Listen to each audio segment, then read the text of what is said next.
I've said before, if Walmart had made the kind of investments they're making today, there would have been no Amazon. They are doing what they need to do to leverage their bricks and mortar dominance. I hate to use that word, but their bricks and mortar strength, onto the internet. And so you saw that they have now, thousands of places where you can pick up your groceries when you order them online. So they're making all the moves to leverage the bricks and mortar, onto the internet and vice versa. And that is the model of the future. But your point is better late than never? I mean, if they had been earlier, the Bezos would have never had a shot?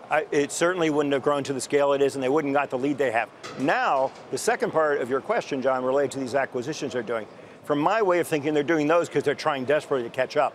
As well as they may be doing on the internet, organically, they're never going to catch Amazon that way. They're too much smaller. I mean, they're less than 1/10 the size of Amazon in the U.S. So they have to buy these other companies to generate that 40% growth that they're going to need to catch up to Amazon, which is still growing 20% a year on a much larger base. And to Jerry's point, we spoke earlier, there was a media call with Walmart executives, and we asked for a little bit more color and detail on some of those digitally native brands that Walmart has acquired. Eloquii was a more recent one, Bonobos, ModCloth, and what does that mean? How much are they driving that growth? Because online net e-commerce sales were up 43%, and Mark Lurie said, look, they're still a very, very small portion of the pie. They do help with margin. At some point, maybe we could have as much as 40 of those digitally native brands in our portfolio. He had said that previously, but I think the point too is that if you are a Walmart shopper and you're looking online and you're searching for some of these things, hopefully maybe you found something so that you won't leave the site, you won't go somewhere else. That's how that Lord & Taylor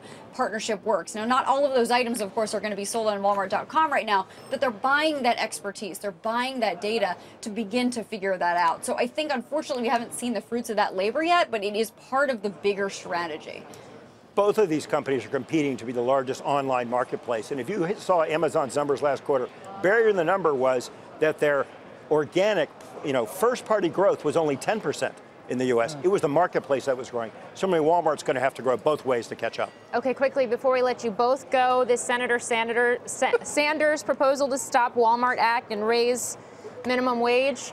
The wages are going up anyway. Everyone's going to have to match Amazon's wages. Meanwhile, I don't want to get into the politics of it, but this kind of regulatory effort, if anything like that ever did pass, will have unintended consequences, including automation. They already have robots in the Walmart stores. Offshoring. It's going to, only the big guys can be able to afford the higher wages. It's going to drive the small guys out of business. He attempts to exclude the small guys. No way to do that. Once the big guys are paying $15 an hour, the small guys are going to have to, and they're going to go out of business. So before you legislate stuff like that, you ought to give the market a chance. And guess what? The market's working. It's red hot. Wages are going up. They're going to hit $15 an hour before you blink without any legislation.